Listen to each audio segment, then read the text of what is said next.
விலைமாதின் இல்லம் என்றால் விலைமாதின் இல்லம் என்று நினைப்பா? மரியாதையாக வெளியேறுங்கள். சுந்தரி, சூடா பேசாத. இன்னும் கொஞ்ச நாள்ல இந்த பகுதி பூரா பரிபாலிக்க போறது வெள்ளக்கார துரைதான். அவருக்கு அடங்கி போகலன்னா? அடங்கி போகாவிட்டால் என்ன? உயிர் போகும், அவ்வளவுதானே? முதல்ல மானம் போகும், அப்புறம் தான் உயிர் போகும். வீணா புடிவாதம் பிடிக்காத. எங்க கூட வந்தா நல்லது. இல்ல கர்னல் துரையோட சிப்பாய் வந்து உங்களை தூக்கிட்டு போவாங்க. அதை நான் பார்த்துக் கொள்கிறேன். முதலில் நீங்கள் இங்கிருந்து வெளியேறுங்கள். வெள்ள சிப்பாய்ங்க எதுக்கு? நாங்களே உன்னை தூக்கிட்டு போறோம்.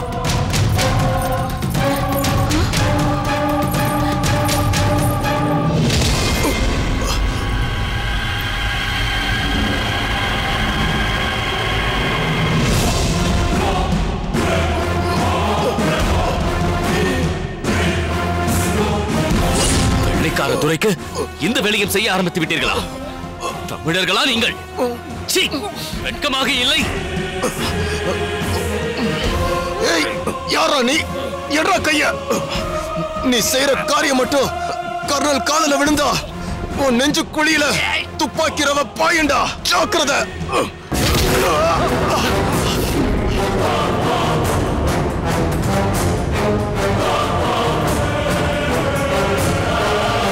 நான் யார் என்று தெரிய வேண்டுமா? பாகனேரி அம்பலக்காரர் வாளுக்கு வேலி கேள்விப்பட்டிருக்கிறீர்களா? அவரின் தம்பி கருத்தாதப்பன்.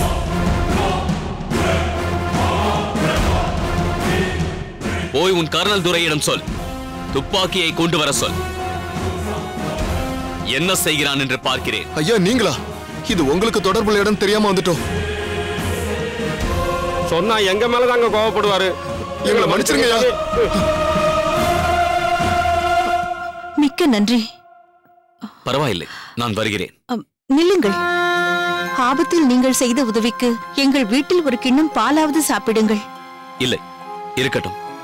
எப்படியோ நல்ல சமயத்தில் வந்தீர்கள். நான் வந்ததே சுந்தராம்பலை பார்க்கத்தான். என்னை பார்க்கவா? எதற்காக? என் தங்கை விஷயத்தை பேசுவதற்காக என் அண்ணன் அனுப்பி வைத்தார். தங்கை விஷயம் என்றால்? உங்களுக்கு என் குடும்பத்தை பற்றிய விவரங்கள் முழுமையாக தெரியாது. தெரியாவிட்டாலும் பாகனேரி அம்பலக்காரரையும் அவர் தம்பியான உங்களை பற்றியும் நாங்கள் கேள்விப்பட்டிருக்கிறோம். அப்படியா? சந்தோஷம். தாங்கள் என் தங்கை கல்யாணிக்கு நடனம் கற்றுத்தர வேண்டும். அதை பற்றி விவரமாக பேசுவதற்காகவே வந்தேன். இப்போது உங்கள் மனநிலை சரியில்லை, அதனால் பிறகு வருகிறேன். கதவை தாழிட்டுக் கொள்ளுங்கள். ஜாக்கிரதை. உதவி ஏதேனும் தேவைப்பட்டால் உடனே பாகனேரிக்கு சொல்லி அனுப்புங்கள்.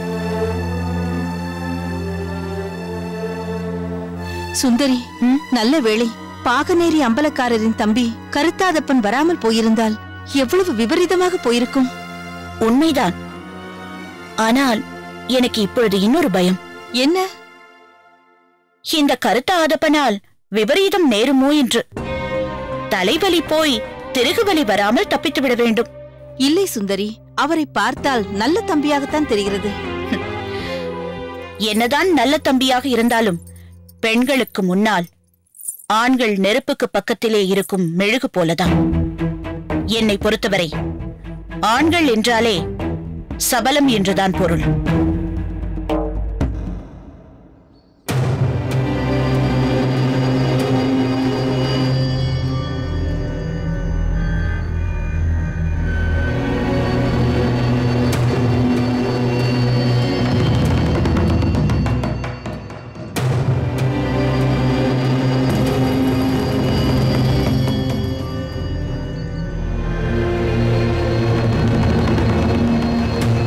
கொத்தாய் பூமலரும், குலை குலையாய் நெல் குவியும், மரக்காவால் முத்தளக்கும் நாடு, பல வளங்களால் நிறைய பெற்ற நாடு.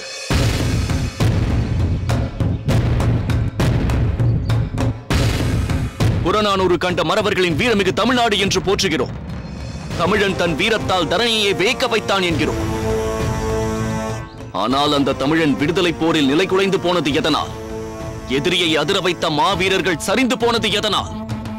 தங்களுக்குள் உறுதியாக இருந்து ஒற்றுமையை பாதுகாக்க தவறியதால்? தமிழனை காட்டிக் கொடுத்த துரோகத்தால்? சரியாக சொன்னீர்கள் அண்ணா. நெற்சாட்டு செவ்வேல், புலித்தேவன் மகத்தான வீரன், வெள்ளையரை எதிர்த்து போராடிய தன்மான சிங்கம். அவரை பற்றி பாடப்பட்ட கும்மி பாடல் 6 அடி உயரமடா என் கண்ணே, புலித்தேவன் அர்ஜுனன் போல் வீரனடா, கார்மேக வண்ணமடா, என் ஐயா மார்பு கவசம் போல் திண்ணமடா என்று பாடுகிறது. அப்படிப்பட்ட மாவீரரான அவரை பல வருடங்கள் போராடியும் வெல்ல முடியாத புலித்தேவரை ஆங்கிலேயர்கள் எப்படி வென்றார்கள்? அவருக்கு துணையாக இருந்த நடுவக்குச்சி பாளையக்காரரை தங்கள் வசப்படுத்திக் கொண்டு புலித்தேவன் படையைச் சேர்ந்த வீரர்களுக்கே கையூட்டு கொடுத்து போர் நடக்கும் நேரத்தில் விலகி நிற்கச் செய்து தந்திரமாக அல்லவா சிறைப்பிடித்தார்கள். ராமநாதபுரம் முத்துராமலிங்க சேதுபதி ஐயாவை அவரிடம் பணிபுரிந்த ஒருவனையே விலை கொடுத்து வாங்கி அவனை கொண்டே சிறைப்படுத்தினார்கள். தஞ்சை மன்னன் அமரசிம்மனை அவரது குடும்பத்தை சேர்ந்த ஒருவனே காட்டிக் கொடுத்தான். இதற்கெல்லாம் என்ன காரணம்? தங்களுக்குள் ஒற்றுமை இல்லாமல் வாழ்ந்ததுதானே. யாருக்கு என்ன நேர்ந்தால் என்ன, தன்னை தான் காப்பாற்றிக் கொண்டால் போதும் என்று நினைத்ததுதானே. கையூட்டுக்கு அடிமையாகி காட்டிக் கொடுத்ததால் தானே. தாங்கள் சொல்வது உண்மைதான் அண்ணா. எட்டப்பமார்களும் தொண்டைமான்களும் நம் தமையனார் வீரபாண்டிய கட்டபொம்மருக்கு முன்பே இருந்திருக்கிறார்கள். அன்று நேர்ந்த தோல்விகளுக்கெல்லாம் காரணம் நம்மவர்களுக்குள் ஒற்றுமை இல்லாமல் போனதுதான். இன்றும் அது தொடர்கிறது செவத்தையா. மருது பாண்டியர்களின் மகத்தான விடுதலை போருக்கு துணை நிற்க வேண்டிய அம்பலக்காரர்கள் தங்களுக்குள் பகைப்பட்டு நிற்கிறார்களே, ஒருவருக்கொருவர் அடித்துக் கொள்ள முயல்கிறார்களே. நான் யாரை சொல்கிறேன் என்று புரிகிறதா செவத்தையா? நன்றாக புரிகிறதண்ணா. பாகனேரி அம்பலக்காரர் வாளுக்கு வேலியும் பட்டமங்கலத்து அம்பலக்காரர் வல்லத்தரையனும் எந்த அளவிற்கு எதிரிகளாக இருக்கிறார்கள் என்பது எல்லோருக்கும் தெரிந்ததுதானே. இந்த நிலை இப்படியே நீடித்தால் நாம் எந்த காரியத்தையும் சாதிக்க முடியாது. அதிலும் மருது பாண்டியர்கள் தங்கள் குலதெய்வ வழிபாட்டிற்காக திருப்பத்தூர் சென்றே தீர வேண்டும் என்ற தீர்மானத்தில் இருக்கும் நிலையில் இவர்கள் இப்படி பிரிந்திருப்பது நல்லதல்ல. ஆனால் அதை நாம் குறுக்கிட்டு என்ன செய்ய முடியும் அண்ணா? ஏதேனும் செய்யத்தான் வேண்டும். ஆனால் என்ன செய்வதென்று தான் புரியவில்லை. எனக்கு ஒரு யோசனை தோன்றுகிறது. ஆனால் அது சரியாக வருமா என்பதை தாங்கள் தான் சொல்ல வேண்டும். சொல் ஞானமுத்தா. வாளுக்கு வேலியாரும் வல்லத்தரையரும் இங்கு வந்து தங்கள் முன்னிலையில் தமது ஒற்றுமையை உறுதிப்படுத்தும்படி செய்யலாமே. அவர்களுக்குள் எப்படி இருந்தாலும் தங்களிடம் மாறாத பக்தி கொண்டவர்கள் அவர்கள். தங்களுக்கு வழிகாட்டும் கலங்கரை விளக்கமாக உங்களை ஏற்றுக்கொண்டவர்கள் அவர்கள். நீங்கள் அழைத்தால் நிச்சயம் அவர்கள் வருவார்கள். இதை பற்றி நீ என்ன நினைக்கிறாய் செவத்தையா? ஞானமுத்து சொல்வது சரிதான் அண்ணா. தாங்கள் அழைத்தீர்கள் என்றால் ஒருபோதும் அதை மறுக்க மாட்டார்கள். வீரப்பா, இதில் உன் கருத்து என்ன? இந்த நேரத்திற்கு இது பொருத்தமான யோசனைதான். உங்கள் மூவருக்குமே இதில் நம்பிக்கை இருக்கிறது என்றால் நான் இதை மனப்பூர்வமாக ஏற்றுக்கொள்கிறேன். வாளுக்கு வேலியும் வல்லத்தரையனையும் அழைத்து பேசுகிறேன். அவர்கள் இருவரும் ஒன்றுபட்டால் பாகனேரியும் பட்டமங்கலமும் ஒன்றுபடும். இரு பெரும் அம்பலக்காரர்கள் ஒன்றுபட்டார்கள் என்றால் அவர் சார்பானவர் இவர் சார்பானவர் என்றிருக்கும் மற்ற அம்பலக்காரர்களும் ஒன்றுபடுவார்கள். இன்று நமக்கு தேவை இவர்கள் அனைவரின் ஒற்றுமையும் தான். அதுதான் மருது சகோதரர்களின் போராட்டத்தை வெற்றி பெற வழிவகுக்கும். தாங்கள் சொல்வதும் சரிதான் அண்ணா. அதற்காக நான் என்ன செய்ய வேண்டும் அதை சொல்லுங்கள். வாளுக்கு வேலி வல்லத்தரையன் இருவரையும் என் சார்பாக நீயே நேரில் சென்று அழைத்து வர வேண்டும். ஒரே நாளில் இருவரும் இங்கு வந்து என் முன்னிலையில் சந்திக்க வேண்டும். தங்கள் விருப்பப்படியே செய்கிறேன் அண்ணா. ஆனால் என்ன? எந்த நாளை குறிப்பிட்டு அழைத்தாலும் எந்த மறுப்பும் சொல்லாமல் வந்து விடுவார் பாகனேரி அம்பலக்காரர் வாளுக்கு வேலி. ஆனால் பட்டமங்கலத்தார் அவ்வளவு எளிதாக ஏற்றுக்கொள்வாரா என்று சொல்ல முடியாது. இவர் சொல்வதும் சரிதான். வாளுக்கு வேலியார் தான் மட்டுமே கட்டிக்கொள்ள உரிமையுள்ள பரிவட்டத்தை தாங்கள் சொன்னீர்கள் என்ற ஒரே காரணத்தால் அம்பலக்காரர்கள் அத்தனை பேருக்கும் பரிவட்டம் கட்டுவதற்கு சம்மதித்தவராயிற்றே. ஆனால் அந்த நிகழ்ச்சிக்கு வேண்டா வெறுப்பாக வந்தார் பட்டமங்கலத்தார். அதை அனைவருமே அறிவார்கள். பரிவட்டம் கட்டும் போதும் அதன் பிறகு நடந்த விருந்தின் போதும் பட்டும் படாமலும் சற்று எட்ட நின்றார் பட்டமங்கலம் அம்பலக்காரர் என்பதை அங்கிருந்த செவத்தையா நேரில் கண்டிருக்கிறார். தங்கள் தம்பி செவத்தையா மட்டும் அங்கு மாறு வேடத்தில் செல்லாமல் இருந்திருந்தால் அத்தனை பேருக்கும் சேர்த்து மொத்தமாக விஷம் வைக்கப்படுகிறது என்ற உண்மை தெரியாமலேயே போயிருக்கும். எப்படியும் அங்கு எல்லோரும் தப்பித்து விட்டார்கள். ஏதேனும் விபரீதம் நேர்ந்திருந்தால் நமது நோக்கமே திசை மாறி போயிருக்கும். இப்போது எதற்காக தாங்கள் அதை நினைத்து வருந்த வேண்டும்? அங்கு எந்த விபரீதமும் நடக்காமல் தடுக்க வேண்டும் என்பதற்காகத்தானே தாங்கள் என்னை அனுப்பினீர்கள். நானும் எச்சரிக்கையாக இருந்து ஏதும் நடக்காமல் தடுத்து விட்டேன் அல்லவா? நடந்த தவறுகளை பற்றி விவாதிப்பதற்கு காரணம் இனி அத்தகைய தவறுகள் நடக்காமல் பார்த்துக் கொள்ள வேண்டும் என்பதற்காகத்தான். இனி நாம் எடுத்து வைக்கும் ஒவ்வொரு அடியையும் எச்சரிக்கையோடு எடுத்து வைக்க வேண்டும். செவத்தையா, நீ எதை செய்வாயோ, எப்படி பேசுவாயோ அது எனக்கு தெரியாது. ஆனால் வாளுக்கு வேலி வல்லத்தரையன் இருவரும் விரைவில் ஒரே நாளில் இங்கு வந்து என்னை சந்திக்கும்படி செய்ய வேண்டும். அது உன் பொறுப்பு. அப்படியே செய்கிறேன் அண்ணா.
விசேஷம்?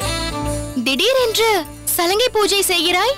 அதுவும் இது புதிய சலங்கை போல் தெரிகிறதே. ஆமாம், ஏற்கனவே நம்மிடம் இருக்கும் சலங்கை நன்றாகத்தானே இருக்கிறது.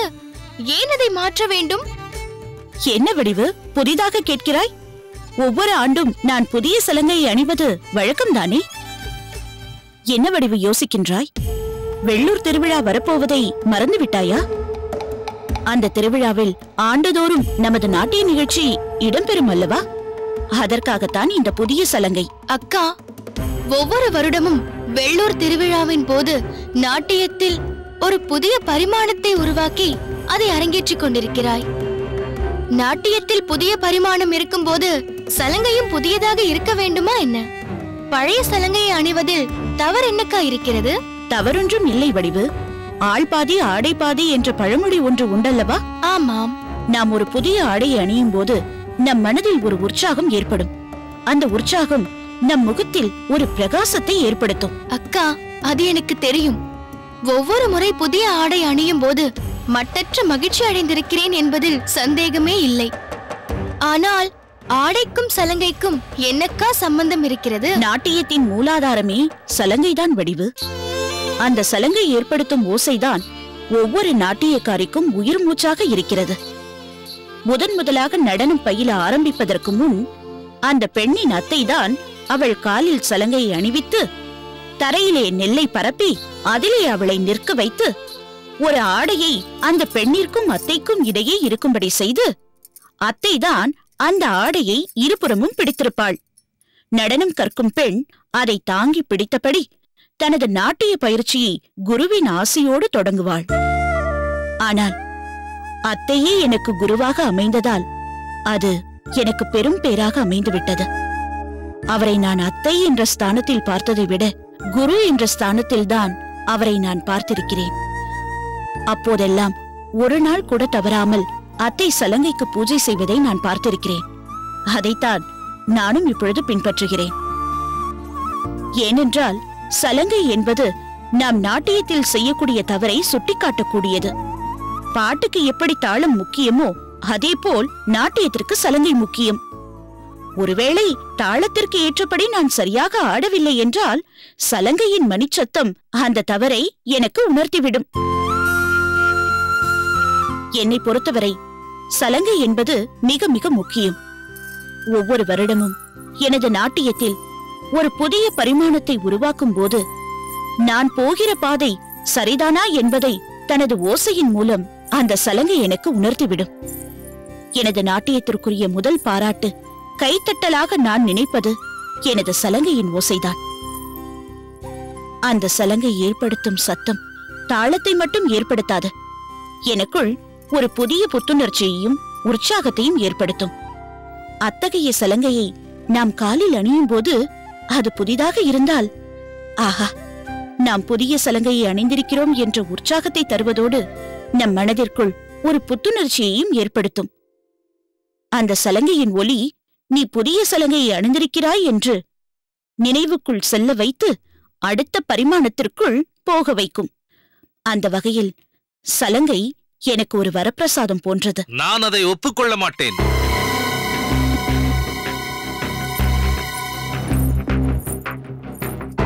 ஏன் மாமா அப்படி சொல்கிறீர்கள்? சுந்தரி, சலங்கை எந்த அளவிற்கு நாட்டியத்திற்கு முக்கியம் என்பதையும் சலங்கைகளின் பெருமைகளையும் நீ சொல்லி கேட்கும் பொழுது எவ்வளவு மகிழ்ச்சியாக இருக்கிறது. ஆனால் என்னுடைய சுந்தரிக்கு அது அவசியமே இல்லை. சலங்கையே இல்லாமல் ஆடச் சொன்னாலும் தாளத்திற்கு தக்கபடி ஆடக்கூடியவள் என் சுந்தரி. அவ்வளவு ஏன், தாளமே இல்லை என்ற சூழ்நிலை ஏற்பட்டாலும் காற்றின் ஓசையை கொண்டே ஆடும் திறன் பெற்றவள் நீ. சலங்கை கட்டினால்தான் நாட்டியம் ஆட முடியும் என்று நீ சொல்ல வேண்டிய அவசியமே இல்லை. என்னை பொறுத்தவரை உன் கால்களில் அந்த சலங்கை இருப்பதனால் அந்த சலங்கைக்கு தான் பெருமை. சலங்கையினால் சுந்தரிக்கு பெருமை இல்லை. தாங்கள் சொல்வதும் சரிதான். வெள்ளூர் கோவில் திருவிழா என்றாலே சுந்தரிக்கு தனி உற்சாகம்தான். நாட்டியம்தான் அவளுடைய வாழ்க்கை.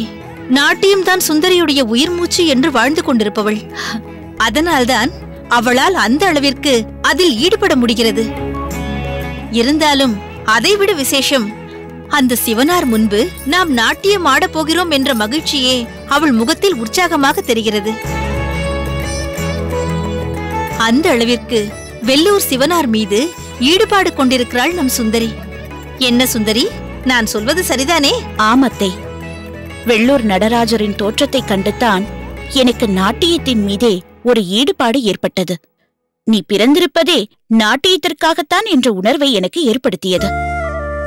அதன் பிறகுதான் நான் நாட்டியத்தின் மீது கொண்டுள்ள ஆர்வத்தை மாமாவிடம் தெரிவித்தேன். சிறு பெண்தானே, ஏதோ விளையாட்டுக்காகத்தான் அப்படி கேட்கிறாள் என்று நினைக்காமல் மாமாவும் நீங்களும் சேர்ந்து எனக்கு மேலும் உற்சாகம் கொடுத்து நானும் ஒரு நாட்டியக்காரிதான் என்று மற்றவர்கள் ஏற்றுக்கொள்ளும் அளவிற்கு என்னை உருவாக்கியிருக்கிறீர்கள். உங்களுக்குள்ள அந்த ஞானம்தான் இந்த சுந்தரிக்கு இத்தகைய பாக்கியத்தை ஏற்படுத்தி தந்திருக்கிறது. அப்படியெல்லாம் ஒன்றுமில்லை சுந்தரி. நாட்டியத்தை முறைப்படி எப்படி சொல்லித்தர வேண்டுமோ அப்படித்தான் நானும் உனக்கு சொல்லிக் கொடுத்தேன். நாட்டியத்தின் மீது உனக்குள்ள ஈடுபாட்டால் தான் அந்த கலையை அணுவளவும் பிழையில்லாமல் உன்னால் கற்க முடிந்தது. அதே சமயம் அதில் உனக்கு ஈடுபாடு இல்லை என்றால் நான் என்னதான் பாடுபட்டு கற்றுத்தந்தாலும் அது பாறை மீது விதைக்கப்பட்ட விதை போல்தான். வாத்தியார் பிள்ளை மக்கு என்பதை நீ கேள்விப்பட்டதில்லையா?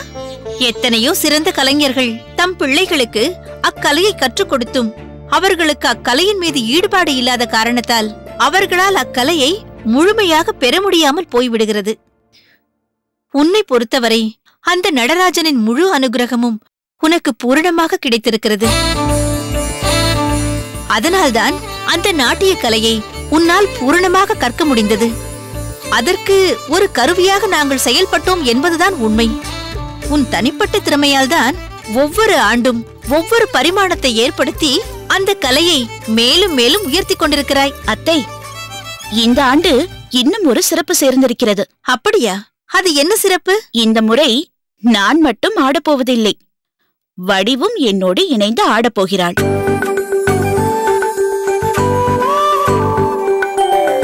அக்கா, நீ என்ன சொல்கிறாய்? நான் உன்னோடு சேர்ந்து ஆடுவதா? ஏனக்கா இந்த விஷ பரீட்சை? வேண்டாம் அக்கா, வேண்டாம். வெள்ளூர்காரர்கள் உன்னுடைய நாட்டியத்தை பற்றி நன்கு அறிந்தவர்கள். உன்னுடைய நாட்டியத்தை காண ஆவலோடு காத்திருப்பார்கள். அப்படிப்பட்ட இடத்தில் நான் உன்னுடன் ஆடுவதா? நாட்டிய கலை என்னும் கோபுரத்தில் நான் இப்பொழுதுதான் முதல் படியில் கால் எடுத்து வைத்திருக்கிறேன். நீயோ அதன் உச்சியில் இருப்பவள். நான் எப்படி அக்கா உன்னோடு சமமாக ஆட முடியும்? வடிவு, நீ நினைப்பது தவறு. அந்த வெள்ளூர் பெருமான் முன் நாட்டியமாடத் தொடங்கிய பிறகுதான் என்னுடைய நாட்டியத்தில் மேலும் மேலும் சிறப்பு ஏற்படத் தொடங்கியது. உனக்கு அன்று அரங்கேற்றம் என்று நினைத்துக்கொள். என்னை பொறுத்தவரை ஒவ்வொரு வருடமும் எனக்கு அது அரங்கேற்றம் என்றுதான் இன்றும் நான் நினைத்துக் கொண்டிருக்கிறேன். எங்கு நம் நாட்டியத்தை ஆவலோடு காண காத்திருக்கிறார்களோ அங்கு அரங்கேற்றம் செய்தால்தான் நாம் திறனை மேலும் மேலும் வளர்த்துக் கொள்ள இயலும். என் தங்கை வடிவு எந்த வகையிலும் எனக்கு குறைந்தவள் அல்ல என்பதை நிரூபிக்க முடியும். பிற்காலத்தில் நீயும் ஒரு பெரிய நாட்டியக்காரித்தான் என்ற பெருமையை உன்னால் பெற முடியும். அப்படியென்றால் இந்த வருடம் வெள்ளூர்காரர்களுக்கு பெரிய நடன விருந்து காத்திருக்கிறது என்று சொல்லுங்கள். வடிவு, இந்த நாழிகையில் இருந்து உன்னுடைய பேச்சு, மூச்சு, ஊன் உறக்கம் எல்லாமே நாட்டியத்தை பற்றிய சிந்தனையாகத்தான் இருக்க வேண்டும். இது உனக்கு கிடைத்திருக்கும் மிகப்பெரிய பாக்கியம். எக்காரணத்தை கொண்டும் இதை நழுவ விடக்கூடாது. என்ன, புரிகிறதா? புரிகிறது அத்தை. இனி என் சிந்தனை எல்லாம் நாட்டியத்தை தவிர வேறு எதிலும் ஈடுபடாது. நேரம் கிடைக்கும் போதெல்லாம் அதற்கான பயிற்சியில் ஈடுபடுகிறேன். அக்காவின் நம்பிக்கையை காப்பாற்றுவேன். பலே வடிவு, பலே. எப்போது உனக்குள் இந்த தன்னம்பிக்கை ஏற்பட்டு விட்டதோ அப்போதே அதை நீ சாதிப்பாய் என்ற நம்பிக்கை எனக்கு ஏற்பட்டு விட்டது. சுந்தரி, சில பொருட்கள் வாங்குவதற்காக சந்தைக்கு போக வேண்டியிருக்கிறது. நானும் அத்தையும் போய் வருகிறோம். ஆகட்டும் மாமா. அக்கா, என்னை ஆசீர்வாதம் செய். ஏய், எழுந்திரு. என்ன இதெல்லாம்? என்னுடைய நாட்டிய கலைக்கு நீதானே எனக்கு குரு. அப்படியானால் என்னுடைய பிரதான சிஷ்யையாக நீ என்றும் விளங்குவாய்.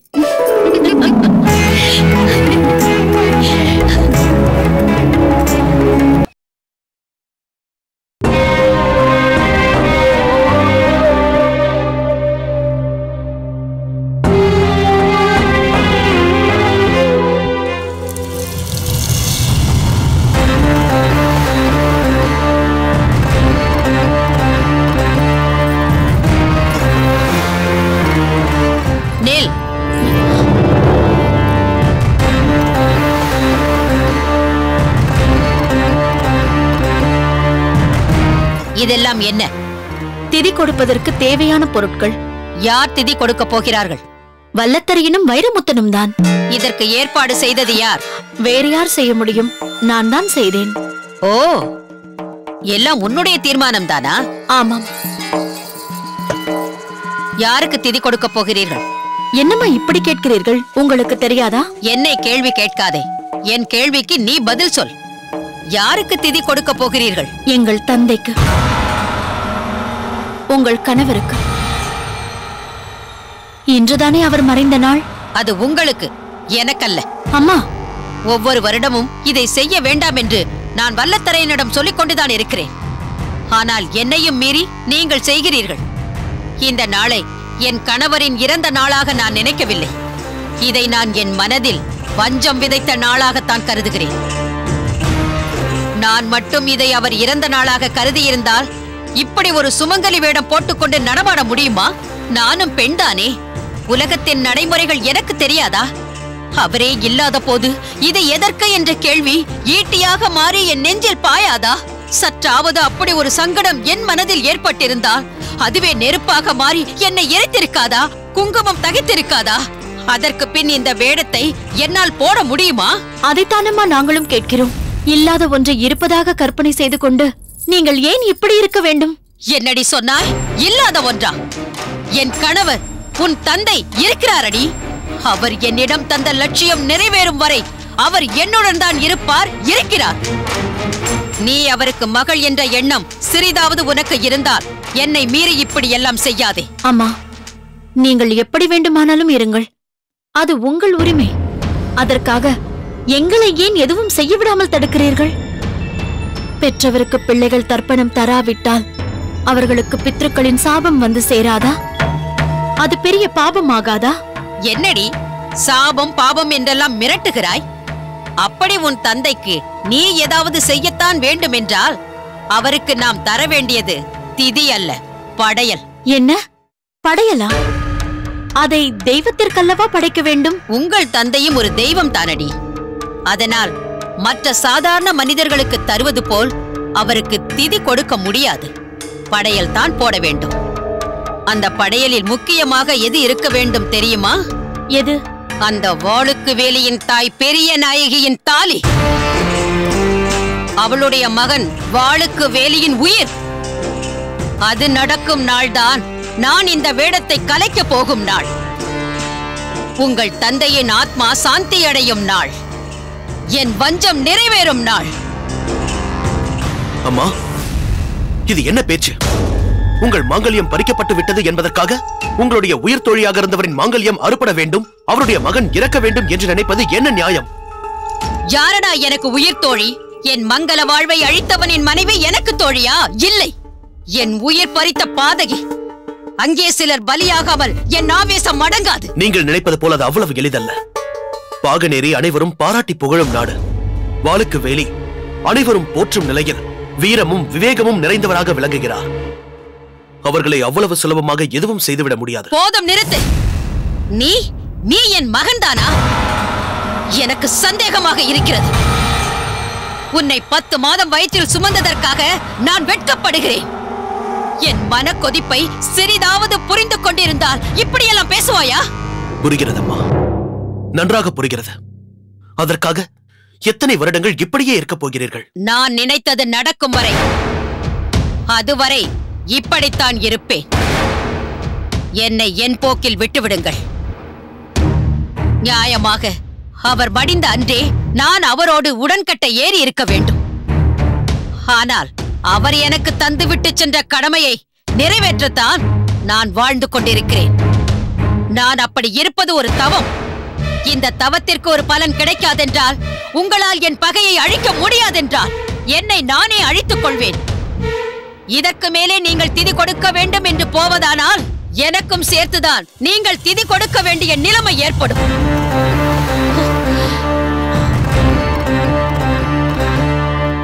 இந்த பிரச்சனைக்கு எப்படி தீர்வு காண்பது என்றே புரியவில்லையே தம்பி. எனக்கும் வேதனையாகத்தான் இருக்கிறது அக்கா. இருண்டு கிடக்கும் நம் வீட்டை எப்படி வெளிச்சத்திற்கு கொண்டு வருவது என்றே புரியவில்லை. நம் நாட்டில் ஏதேனும் பண்டிகை நடந்தால் அதை நம் வீட்டில் நடத்த முடிகிறதா? இது என்ன வாழ்க்கை? ஏன் இந்த நிலை? நம் வாழ்க்கையே அர்த்தமற்றதாகிவிட்டதே. மங்கள நிகழ்ச்சியே இல்லாத வீடாகிவிட்டதே. அப்படி நினைக்காதே வைரமுத்தா. வெகு விரைவில் சித்ரா பௌர்ணமி நாளில் திருப்பத்தூரில் உள்ள குலதெய்வ கோவிலில் விழா நடக்கப் போகிறது. அந்த விழாவிற்கு இந்த ஆண்டு மருது பாண்டியர்கள் வரப்போவதாக எனக்கு செய்தி கிடைத்திருக்கிறது. என்ன? மருது சகோதரர்கள் வருகிறார்கள்? உனக்கு நிச்சயமாக தெரியுமா? மிகவும் நம்பிக்கையானவர்கள் மூலம் கிடைத்த செய்தி மாமா. அதில் சந்தேகப்பட ஏதுமில்லை. வல்லத்தரையா, இருந்தாலும் இதை நீ இப்படி எல்லா இடங்களிலும் எல்லோர் முன்னிலையிலும் சொல்லக்கூடாது. எனக்கா இப்படி சொல்கிறீர்கள்? இங்கு நம் குடும்பத்தைச் சேர்ந்தவர்கள் தானே இருக்கிறார்கள். இருந்தாலும் இது எச்சரிக்கையாக பாதுகாக்க வேண்டிய ரகசியம் அல்லவா? அதற்காகத்தான் சொன்னேன். ரகசியமாவது ஒன்றாவது, இது வெறும் வதந்தி. எப்போது மருது பாண்டியர்கள் ஊமைத்துறைக்கு அடைக்கலம் கொடுத்து ஆங்கிலேயருக்கு விரோதியாக மாறிவிட்டார்களோ அன்று முதல் அவர்களே மறைந்து வாழ வேண்டிய கட்டாயத்திற்கு ஆளாகிவிட்டார்கள். சில ஆண்டுகளாக வராதவர்கள் இப்போது மட்டும் வந்து விடுவார்களா என்ன? இந்த முறை நிச்சயமாக வருவார்கள் மாமா. 12 ஆண்டுகளுக்கு ஒரு முறை வரும் சித்ரா பௌர்ணமி ஒவ்வொரு ஆண்டும் வருவதை விட சிறப்பானதாக கருதப்படுகிறது. சிவனுக்கே உரியதாக கருதப்படும் சித்ரா பௌர்ணமி நம் குலதெய்வத்திற்கும் உரியதாக கருதப்படுகிறது. அதனால் நிச்சயம் மருது சகோதரர்கள் இந்த ஆண்டு வந்தே தீர்வார்கள். ஆச்சரியமாக இருக்கிறதே. என்னக்கா? பொதுவாக நீ தெய்வம், கோயில், வழிபாடு இவற்றிலெல்லாம் நாட்டம் செலுத்தாதவனாயிற்றே. அதனால் உனக்கு பக்தியே இல்லை என்றல்லவா நாங்கள் நினைத்துக் கொண்டிருக்கிறோம். யார் சொன்னது எனக்கு பக்தி கிடையாதென்று? நான் மிகுந்த பக்தி கொண்டவன். உண்மையாகவா? அதில் என்ன சந்தேகம்? நான் மருது பாண்டியர்கள் மீது பக்தி கொண்டவன். அதனால்தான் அவர்கள் வருகையை பெரிதும் எதிர்பார்க்கிறேன். அந்த விழாவில் என் தம்பி வைரமுத்தனோடு அவசியம் கலந்து கொள்ள வேண்டும் என்று தீர்மானித்திருக்கிறேன். அவனுக்கும் தானும் ஒரு விழாவில் கலந்து கொண்டோம் என்ற மகிழ்ச்சி ஏற்படும் அல்லவா? வைரமுத்தா, நிறைய பணி இருக்கிறது, வா போகலாம்.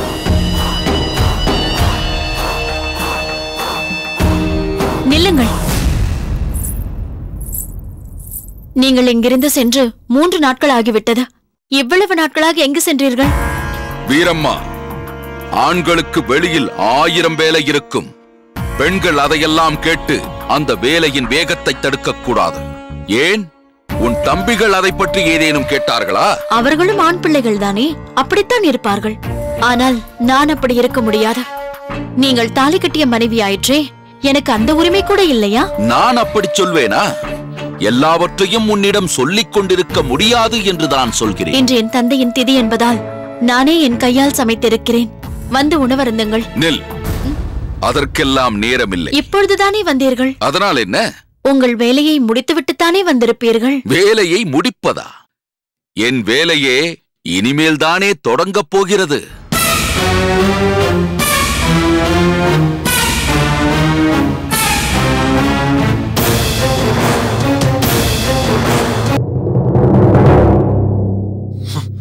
வெட்கமாக இல்லை? நீ எல்லாம் எதற்காக ஜமீன்தார் என்று பெயர் வைத்துக் கொண்டிருக்கிறாய்? இவ்வளவு முக்கியமான காரியத்திற்கு எல்லளவும் தகுதி இல்லாதவர்களை அனுப்பி வைத்து என்னை அசிங்கப்படுத்தி விட்டாய். எல்லாவற்றையும் வீணாக்கி விட்டாய். துரை அவர்கள் அப்படி நினைக்க கூடாது. நான் அனுப்பிய வீரர்கள் மிகவும் திறமைசாலிகள், மிகுந்த பலசாலிகள். ஓ, அதனால் தான் போன காரியத்தை நிறைவேற்ற முடியாமல் சுவற்றில் அடித்த பந்து போல் திரும்பி வந்து விட்டார்களோ? ஒரு பெண்ணை கடத்தி கொண்டு வர முடியாதவர்கள் வேறு எதை சாதிக்கப் போகிறார்கள்? என் அழைப்பை ஏற்க மறுத்தவளை, எனது வலிமையை புரிந்து கொள்ளாமல் அவமதித்தவளை இங்கு கொண்டு வந்து துப்பாக்கி முனையில் ஆட வைக்க வேண்டும் என்றல்லவா நினைத்தேன். அது நடக்காமல் போய்விட்டதே. இது வெளியில் தெரிந்தால் திருக்கோட்டியூர் சுந்தராம்பாளிடம் அக்னிதுரையின் ஆட்டம் நடக்கவில்லை என்று மற்றவர்கள் அனைவரும் ஏளனமாக பேசுவார்களே. இதெல்லாம் எப்படி வெளியே தெரிய போகிறது? அதை நினைத்து நீங்கள் ஏன் சங்கடப்பட வேண்டும்? உன் வீரர்களால் ஏன் அந்த சுந்தராம்பாளை கொண்டு வர முடியவில்லை? அதற்கு முதலில் காரணம் சொல். அவர்களால் மட்டுமல்ல, நானே போயிருந்தாலும் கூட அவளை கொண்டு வந்திருக்க முடியாது. அப்படிப்பட்ட ஒருவன் அங்கே வந்து விட்டான். அவனை மீறி கொண்டு யாரும் சுந்தராம்பாளை நெருங்க முடியாது. யார் அவன்? வாளுக்கு வேலியின் தம்பி கருத்தாதப்பன். சுந்தரி இங்கு வராததற்கு அவன்தான் காரணம். கருத்தாதப்பன் அவனே அங்கு வந்தான். காரணம் தெரியவில்லை. அங்கு வந்தது அவன்தான் என்று தெரிந்ததும் என்னுடைய ஆட்கள் பயந்து ஓடி வந்து விட்டார்கள். அவன் ஒருவன், உன் ஆட்கள் 2 பேர் அல்லவா? அவனை அடித்து தூக்கி போட்டுவிட்டு அவளை இழுத்து வர வேண்டியதுதானே? அடித்து தூக்கி போடுவதா?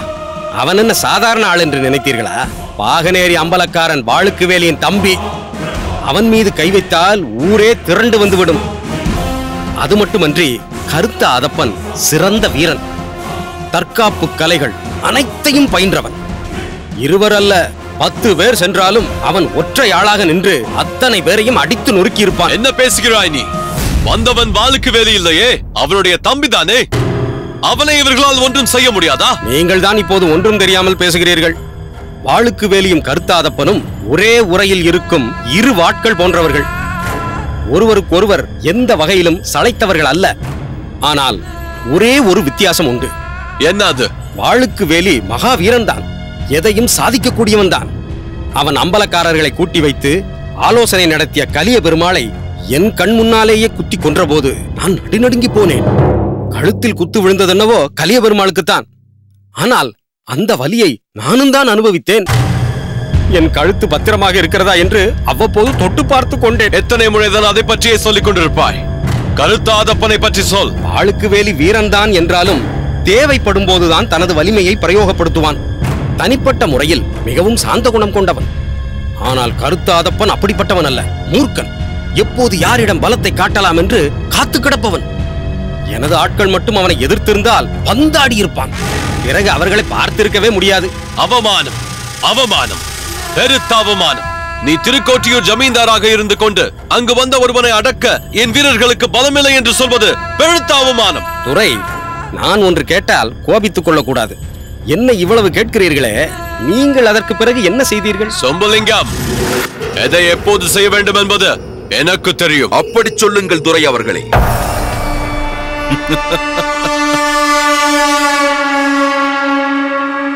இந்த நேரத்தில் உன்னை பார்ப்பது எனக்கு மகிழ்ச்சி அளிக்கிறது. இந்த நேரத்தில் தங்களை சந்திப்பது எனக்கும் மிகவும் மகிழ்ச்சி அளிக்கிறது துரை அவர்களே. நான் ஒரு முக்கியமான விஷயத்தை தங்களிடம் சொல்லப் போகிறேன். சொல் ஒழுங்காப்புலி, சொல்.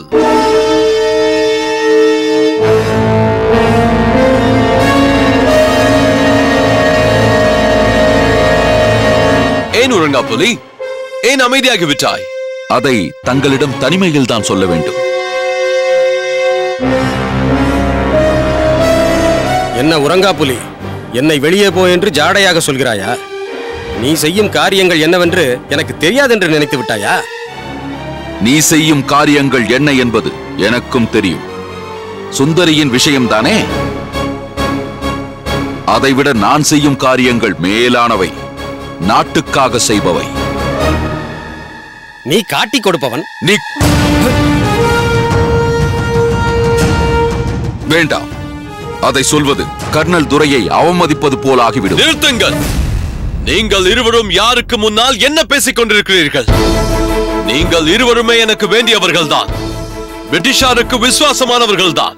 என் பார்வையில் இருவரும் சமமானவர்கள் தான். இருந்தாலும் உறங்காப்புலி என்னை விட தங்களிடம் அதிக செல்வாக்கு உண்டு என்று காண்பித்துக் கொள்ள முயல்கிறாரே. நான் இருக்கும்போது என்னை அந்நியன் போல் கருதி தங்களிடம் தனியாக பேச வேண்டும் என்று சொல்கிறாரே. அதனால் என்ன? சில காரியங்களை உன்னிடம் சொல்லி உன் மூலமாக அதை நிறைவேற்றிக் கொள்கிறேன். சில காரியங்களை உறங்காப்புலியிடம் சொல்லி அவன் மூலமாக அதை நிறைவேற்றிக் கொள்கிறேன். ஆக இருவருமே இந்த அக்னியு துரைக்காகத்தான் பாடுபடுகிறீர்கள். பிரிட்டிஷ் சாம்ராஜ்யத்தின் வளர்ச்சிக்காகத்தான் செயலாற்றுகிறீர்கள்.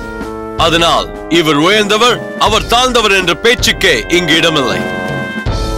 நீங்கள் இருவருமே எனக்கு வேண்டியவர்கள் தான். இந்த நிலையில் நீங்கள் உங்களுக்குள் சண்டை போட்டுக் கொண்டால் அது என்னை மட்டுமல்ல, பிரிட்டிஷ் அரசாங்கத்துக்கே சங்கடத்தை ஏற்படுத்தும். மிகப்பெரிய சாம்ராஜ்யம் உங்களை நம்பி இருக்கும் போது நீங்கள் இப்படி செய்யலாமா? This is silly. சரி சரி, நான் செல்கிறேன். உறங்காப்புலி, உன் விருப்பப்படியே நீ துரையிடம் தனிமையிலேயே பேசு. நான் வருகிறேன்.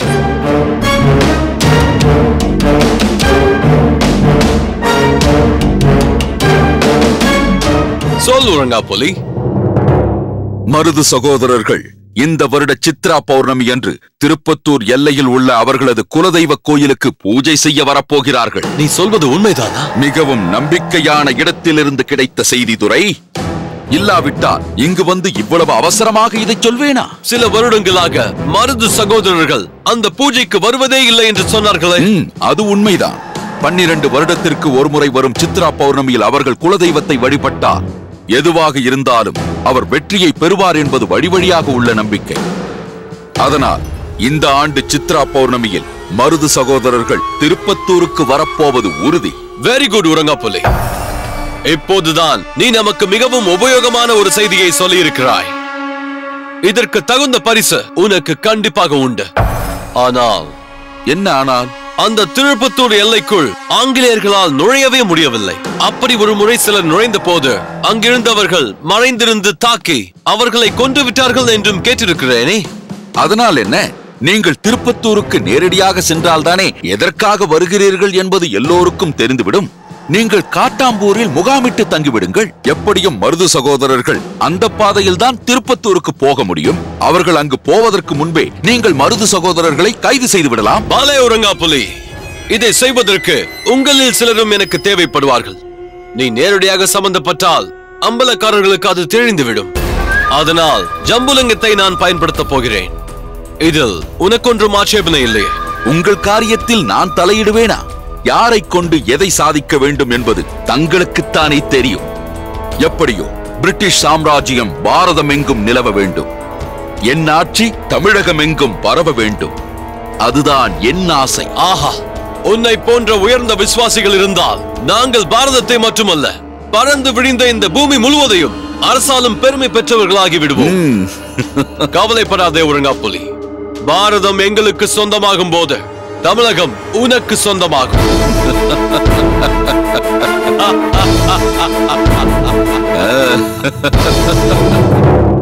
பலே, அற்புதமான செயல். மண்டலங்கள் பலவற்றை பறித்தார்கள், இன்னமும் பறித்துக் கொண்டே வருகிறார்கள். அதற்கும் மேலே ஒரு படி ஏறி நமது மங்கையரின் மானத்தை பறித்திடுகின்ற கோர விளையாட்டில் அந்த வெள்ளைக்கார துரைமார்கள் ஈடுபடுகின்றார்களா? அதை பொறுத்து கொண்டு வாழ்வதை விட சாவது எவ்வளவோ மேலானது அண்ணா. என்ன தம்பி செய்வது? அவிட்டு கொட்டப்பட்ட நெல்லிக்காய் மூட்டை போல சிதறிக் கிடக்கும் குறுநில மன்னர்களும் பாளையக்காரர்களும் ஒருவரோடு ஒருவர் மோதிக்கொள்ளவும் காட்டிக் கொடுப்பதுமான செயல்களுக்கு தங்களை ஆட்படுத்திக் கொண்டு விட்ட பிறகு திறந்துவிட்ட மனையாகிவிட்டது தென்பாண்டி சீமை. நூற்றுக்கணக்கானதும் ஆயிரக்கணக்கானதுமான சதுர கற்கள் பரப்பளவில் எல்லைகளை வகுத்துக் கொண்டு ஆட்சி நடத்திய அரசர்களே இன்றைக்கு ஆங்கிலேயர்களின் அடிமைகளாகிவிட்ட பிறகு 20-30 கிராமங்களை உள்ளடக்கிய நமது அம்பலக்காரர்கள் அதிகாரம் செலுத்தும் நாடுகள் எம்மாத்திரம்? ஆட்சி, அதிகாரம் இவைகள் போனது பற்றியோ அல்லது இனியும் போகப் போவது பற்றியோ நான் கவலைப்படவில்லை அண்ணா. வெள்ளைக்கார பிரபுக்களின் வெறி அதிகாரத்தோடு அடங்கிடாமல் நமது ஊர் பெண்களையும் அல்லவா இரவு விருந்துக்கான போக பொருளாக ஆக்கிட முனைகின்றது. உன் ஆதங்கம் புரிகிறது ஆதப்பா. ஆனால் அந்த வேலைக்கு இடைத்தரகர்களாக இருப்பவர்கள் இந்த மண்ணில் பிறந்த நம் தமிழர்கள் தானே. அவர்கள் யாராக இருந்தால் என்ன? தன்மானம் இல்லாத மனிதர்கள் தானே. அவர்களுக்குரிய பரிசை தான் ஆதப்பன் அன்றே கொடுத்து அனுப்பி இருக்கிறானே. நம்மை தாக்க வந்தது வாளுக்கு வேலியின் தம்பி என்று தெரிந்த மறுகணமே நூல் அருந்த பட்டம் போல் பறந்து விட்டார்கள் அந்த கயவர்கள். அவர்கள் இன்னும் ஒரு அரை நாழிகை அங்கு இருந்திருந்தால் அவர்களை பந்தாடி பஞ்சு பஞ்சாக பறக்க விட்டிருப்பேன். உயிர் பிழைத்தால் போதும் என்று ஓடியதால் என்னிடமிருந்து தப்பிவிட்டார்கள். இனி சுந்தராம்பாளை பற்றிய எண்ணமே அவர்கள் இதயத்தில் இருக்காது. எப்போதோ அவளை மறந்திருப்பார்கள். அவர்கள் மறந்திருந்தாலும் கர்னல் அக்னியோ அதை மறக்கவே மாட்டான். ஆதப்பா, நீ செய்த காரியத்தினால் அவன் மிகவும் கொதிப்படைந்திருப்பானே தவிர கோபத்தை குறைத்துக் கொள்ள மாட்டான். ஏனென்றால் அவன் வாழும் வாழ்க்கை அப்படி. விடிந்து எழுந்தால் பிஸ்கையில் வாய்க்கொப்பளிப்பான். காலை காப்பிக்கு பதில் பிராந்தியை தான் பருகுவான். பிற்பகல் உணவிற்கு முன்பு தாகம் எடுக்கும் போதெல்லாம் 2 பீர் பாட்டில்களை காலி செய்வான். மாலையில் தூங்கி விழித்ததும் படுக்கைக்கு பக்கத்திலேயே ஒரு கோப்பையில் வழிய வழிய ஒயின் இருக்க வேண்டும். இரவு முழுவதும் ரம்மும் வேண்டும், பக்கத்தில் ஓர் ரம்பையும் வேண்டும். இப்படிப்பட்டவன் அந்த கர்னல் துரை. அவன் சுந்தராம்பாளை கூப்பிடுகிறான், இல்லை வடிவாம்பாளை கூப்பிடுகிறான். போவதும் போகாததும் அவர்கள் இஷ்டம். அதற்குரிய பலனை அவர்கள் அனுபவித்து விட்டு போகிறார்கள். இடையில் நாம் ஏன் நுழைய வேண்டும்? வீணாக நாம் ஏன் வம்பை விலை கொடுத்து வாங்க வேண்டும்? வெள்ளையரே, பாகனேரியின் நன்மைக்காகத்தான் நீங்கள் இதையெல்லாம் சொல்கிறீர்கள் என்பது எனக்கு நன்றாக புரிகிறது. ஆனால் கருத்த ஆதப்பனின் செயலுக்காக கர்னல் துரை ஆத்திரப்பட்டு எந்த காரியத்தில் ஈடுபட்டாலும் அதை வீரத்தோடு சந்திக்கின்ற உறுதியும் திறமையும் நம்மிடம் இருக்கிறது. அதை நானும் மறுக்கவில்லை. அந்த உறுதியோடு தானே இன்று மருது சகோதரர்களும் ஊமைத்துறையும் போராடி கொண்டிருக்கிறார்கள். அதற்கு நீங்களும் பக்கபலமாக இருக்கிறீர்கள் என்பதும் எனக்கு தெரியும். தேவையில்லாமல் இது போன்ற சிறு சிறு விஷயங்களில் நாம் தலையிடுவது நல்லதல்ல. அவனும் சாதாரணமான ஆள் இல்லை. பல நாடுகள் மீது போர் தொடுத்து வெற்றி கண்டவன். அதை நாம் ஒருபோதும் மறந்துவிடக் கூடாது. வெள்ளையரே, தன் ஆதிக்கத்தை நிலைநாட்ட படை கொண்டு தாக்குவோரிடம் தோற்று விடுவது இயற்கை. போர் என்றால் வெற்றி தோல்வி இரண்டில் ஒன்றை சந்தித்தே ஆக வேண்டும். அதற்காக தோற்றுப்போன நாட்டின் மக்களை மேலும் மேலும் நசுக்கிக் கொண்டே இருந்தால் புழுக்கள் கூட புலியாகித்தானே தீர வேண்டும். திருக்கோட்டியூரை அந்த அக்னியோ தன்வசப்படுத்திக் கொண்டு விட்டான் என்பது உண்மை. அது இல்லை என்று நான் சொல்லவில்லை. அதற்காக அங்கு வாழுகின்ற பெண்கள் அனைவருமே அவனுக்கு சொந்தம் என்று சொந்தம் கொண்டாட நினைத்தால், நம் தமிழ் பெண்களின் மானத்தை சூறையாட நினைத்தால், ஆதப்பனை போன்ற இளைஞர்கள் அதை எப்படி தாங்கிக் கொள்வார்கள்? எழுச்சிக் கொள்ளத்தான் செய்வார்கள். வாளுக்கு வேலியின் தம்பி வாளுக்கு வேலை கொடுக்கத்தான் செய்வார். வெள்ளையர் ஆதிக்கம், அவர்தம் நிர்வாகம், அவர்களின் நீதி பரிபாலனம் மெல்ல மெல்ல பரவிக் கொண்டிருக்கிறது. அதற்கொரு முடிவு கட்ட ஊமைத்துறையார் தலைமையில் இங்குள்ள எல்லா அரசர்களையும் ஒன்று சேர்த்து ஒற்றுமைப்படுத்தி ஆங்கிலேயரை எதிர்க்கும் ஓர் அணியை உருவாக்க பாடுபட வேண்டும். அதற்கு எந்த அளவிற்கு பாடுபடுகிறோமோ அதே அளவிற்கு நமது தமிழ் பெண்களுக்கு எந்த இழுக்கும் ஏற்படாத முயற்சியை முதலில் எடுக்க வேண்டும். வாளுக்கு வேலி, உன்னிடம் இருக்கும் நாட்டுப்பற்று போலவே மற்ற எல்லா மன்னர்களிடமும் இருந்தால் நன்றாக இருக்கும். ஆனால் அவர்கள் அப்படி இருப்பதில்லையே. மன்னர்கள் ஒவ்வொருவரும் தங்கள் மாளிகை, வருமானம், பலமான வாழ்வு இவைகள் நிலைத்தால் போதும் என்ற நினைவிற்கு தங்களது வீரத்தை சுருக்கி கொண்டு விட்டார்களே. அடிமை வாழ்வே ஒரு அவமான வாழ்வு. அதிலும் நமது தன்மானத்திற்கு நேரடி அறைகூவலாக உங்கள் மண்ணையும் கொடுங்கள், உல்லாசம் அனுபவிக்க ஒவ்வொரு நாளும் ஒரு பெண்ணையும் கொடுங்கள் என்றால் அதையும் ஏற்றுக்கொண்டு வாழ மனிதர்கள் அம்பலக்காரர்களா அல்லது மன்னர்களா? இல்லை வெள்ளை ஐயரே, பொதியை சுமக்கும் கழுதை போல உயிரை சுமக்கும் உணர்வற்ற உடல்கள்.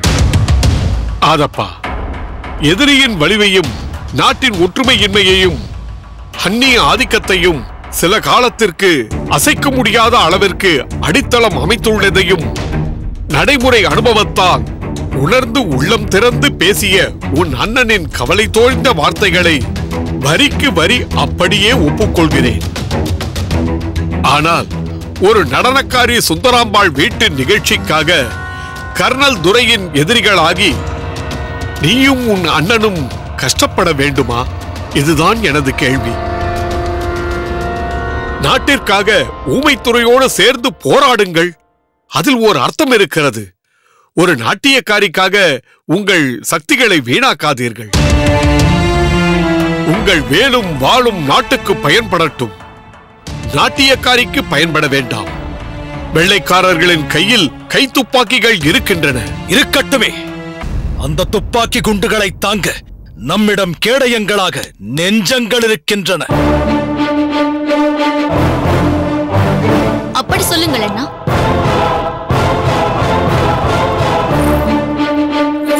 அண்ணா, மண்ணடிமையானதே மனதை கலக்கிக் கொண்டிருக்கிறது. இதில் பெண்ணடிமை வேறா? ஆங்கிலேயர்களிடமிருந்து இந்த நாட்டை காப்பாற்றுகிறோமோ இல்லையோ, ஆனால் அந்த கர்னல் அக்னியோவிடமிருந்து இந்த நாட்டு பெண்களை காப்பாற்றியாக வேண்டும். அதனால் ஊமைத்துறையாரிடம் இதை பற்றி சொல்லி அந்த கர்னல் அக்னியோவிற்கு ஒரு முடிவு கட்டுங்கள். அவன் பிணத்தை கொண்டு வந்து சோலை கொள்ளை பொம்மை போல் கட்டி வையுங்கள். ஆஹா, தன்மான தமிழச்சி என் அன்பு தங்கை கல்யாணி. பாகனேரி அம்பலக்காரர்கள் வீட்டு பெண்கள் கூட போர்க்கொடியேந்த தயாராகி இருக்கிறார்கள் போல இருக்கிறதே. ஏனம்மா கல்யாணி, இதனால் உன் அண்ணன்களுக்கு ஏதும் ஆபத்து நேரக்கூடாது என்று நான் சமாதானம் சொல்லிக் கொண்டிருந்தால் நீயே அவர்கள் கையில் உடைவாளை எடுத்து கொடுத்து உடனே போய் அவனை அழித்து விட்டு வாருங்கள் என்று சொல்வாய் போல் இருக்கிறதே. எது ஐயரே ஆபத்து? இதற்கு மேலும் என்ன ஆபத்து வர வேண்டும்? எப்போது அந்த அக்னியோ நம் தமிழ் பெண்கள் மீது கை வைக்கும் நிலைக்கு ஆளாகிவிட்டானோ, இதற்கும் மேலே ஆபத்து வேறென்ன இருக்கிறது? நாட்டை காப்பாற்றி என்ன செய்ய போகிறீர்கள்? நாட்டில் உள்ள பெண்களுக்கு பாதுகாப்பு இல்லை எனும் போது அந்த நாட்டை பரிபாலித்து என்ன பிரயோஜனம்? ஒரு நாடு சீரோடும் சிறப்போடும் இருக்கிறது என்றால் அங்கு பெண்களுக்கான பாதுகாப்பு நிறைவாக இருக்கிறது என்று பொருள். அந்த அக்னியோ தமிழ் மண்ணை பிடிப்பதற்கு முன் தமிழ் பெண்களை பிடிக்க முயற்சி செய்கிறான். முதலில் அதற்கான பரிசை அவனுக்கு கொடுங்கள். வீரம் விளைந்த மண் விஜயபாஸ்கர சேதுபதியின் ரத்தம் அல்லவா? இப்படித்தான் பேசுவாள். மிகவும் பெருமையாக இருக்கிறது.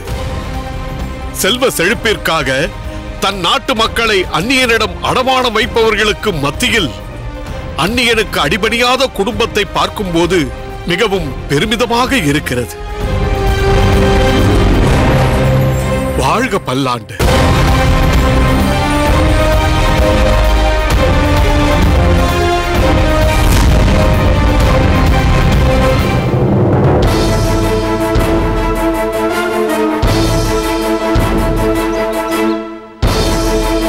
மார்க்ஸ், நமக்கு இப்போது கிடைத்திருப்பது மிகவும் நம்பிக்கையான தகவல். இதை நாம் சரியான படி பயன்படுத்திக் கொண்டால் மிக எளிதாக மருது சகோதரர்களை பிடித்து விடலாம். அதன் பிறகு தென்னிந்தியாவில் நம்மை எதிர்க்க யாருமே இல்லை என்ற நிலை ஏற்பட்டுவிடும். உண்மைதான் கர்னல். நமக்கு தமிழகத்தில் பெரும் சவாலாக இருப்பது மருது சகோதரர்கள் தான். எப்படியாவது அவர்களை அழைத்து வைத்தால் பிரிட்டிஷ் அரசு நமக்கு பாராட்டு விழாவை நடத்தும். நிச்சயம் நாம் அதை சாதிக்கத்தான் போகிறோம் மார்க்ஸ். புலி போன்றவன் என்று சொல்லும்படி பாய்ந்து வந்த புலித்தேவன் என்ன ஆனான்? ஜாக்சன் துரையே அதிர வைத்த பாஞ்சாலங்குறிச்சி மன்னன் கட்டபொம்மன் என்ன ஆனான்? ஹைதர் அலி நம்மை எப்படியெல்லாம் மாற்றி படைத்தான்? அவர்கள் அனைவரையும் எவ்வளவு அருமையாக திட்டமிட்டு சாய்த்தார்கள் நமது பிரிட்டிஷ் அதிகாரிகள். ஆனால் ஹைதர் அலியிடம் உதவி பெற்று நம்ம எதிர்த்த சிவகங்கை சீமை வேலுநாச்சியார் மற்றும் சிறிது காலம் பிரச்சனை இல்லாமல் அரசாண்டார். அதற்கு காரணம் வேலு நாச்சியாரோடு போர் புரிந்த பான்சோனியை அவளால் கொண்டிருக்க முடியும் என்ற சூழ்நிலை ஏற்பட்டும் பான்சோன் வேண்டி கேட்டுக்கொண்டதால் கொல்லாமல் விட்டுவிட்டார். அந்த நன்றிக்கு அடையாளமாகத்தான் வேலுநாச்சி அரச பீடத்தில் இருக்கும் வரை அவளுக்கு தொல்லை தரக்கூடாது என்று கட்டளையிட்டார் பான்சோன். வேலுநாச்சி சிவகங்கை அரசாட்சியை மருது சகோதரர்களிடம் ஒப்படைத்துவிட்டு அரசியல் துறவு பூணும் வரை அந்த நடைமுறை அப்படியே இருந்தது. ஏன் மருது சகோதரர்கள் கூட தாங்கள் பொறுப்பேற்றது முதல் ஆங்கிலேயரோடு எந்த மோதலும் கூடாது என அமைதியாகத்தானே இருந்தார்கள். உமத்துறை போய் அங்கு சேர்ந்ததால் தானே மருது சகோதரருக்கும் நமக்கும் நடுவாய் பிரச்சனையே உருவானது. உண்மைதான். அவர்கள் அந்த ஊமைத்துறைக்கு அடைக்கலம் கொடுக்காமல் இருந்திருந்தால் போகட்டும் என்று அவர்களை விட்டு வைத்திருக்கலாம். ஆனால் மருது சகோதரர்கள் ஊமைத்துறையை தங்களோடு சேர்த்துக் கொண்டது மட்டுமல்ல, அவன் ஆலோசனையை கேட்டு அதன்படி நடந்து கொள்கிறார்கள். இப்போது மருது சகோதரர்களுக்காக நாம் விழிக்கும் சிலந்தி வலையில் ஊமைத்துறை என்ற சிறு பூச்சியும் தானாக வந்து ஒட்டிக்கொள்ளும். மருது சகோதரரை பிரிக்க என்ன திட்டமாய்த்திருக்கிறீர்கள்? அவர்கள் எப்படியும் காட்டாம்பூர் பகுதியில் உள்ள பாதையில் தான் வந்தாக வேண்டும். அதனால் நாம் அங்கு சென்று முகாமிட வேண்டும். அவர்கள் வருகையை எதிர்பார்த்துக் கொண்டு காத்திருந்து பிடிக்க வேண்டும். இதற்கு முன் 2-3 முறை அவர்களை பிடிக்க திட்டமிட்டு சில இடங்களில் முகாமிட்டு அது தவறி போய்விட்டது அல்லவா? இந்த முறை அப்படி நடக்க வாய்ப்பே இல்லை. அப்படி இவ்வளவு உறுதியாக சொல்கிறீர்கள்? இப்போது நம்மிடம் உழங்கா புலி என்ற பலம் சேர்ந்திருக்கிறது அல்லவா? அப்படி சொல்லுங்கள் துரை அவர்களே. ஓ, வெல்கம் உழங்கா புலி. கர்னல், நான் சென்று நமது முகாமை மாற்றுவதற்கான பணிகளை தொடங்கட்டுமா? எஸ் எஸ், அதை செய்யுங்கள். நாம் சீக்கிரம் சென்று காட்டாம்பூரில் முகாம் அமைத்து விட வேண்டும். எஸ்காம். வணக்கம் கர்னல் அக்னியுதுரை அவர்களே. என்ன உறங்கா புலி, ஏதேனும் புதிய செய்தி இருக்கிறதா? அல்லது ஏற்கனவே சொல்லப்பட்ட செய்தியில் ஏதேனும் மாற்றம் உண்டா? இல்லை இல்லை, அது உறுதியான செய்திதான். அதில் எந்த மாற்றமும் இல்லை. நீங்கள் திட்டமிட்டபடி காட்டாம்பூரில் முகாமிட்டு அந்த மருது பாண்டியர்களை பிடிக்கிறீர்கள். அதைத் தொடர்ந்து ஊமைத்துறையும் பிடிபடுவார். பிறகென்ன, அந்த வாளுக்கு வேலியின் கொட்டம் தானாக அடங்கிவிடும். மருது பாண்டியர்களை காட்டிக் கொடுக்க வேண்டும் என்று அம்பலக்காரர்களை கேட்டதற்காகத்தானே கலிய பெருமாளை கொன்றான் அந்த வாளுக்கு வேலி.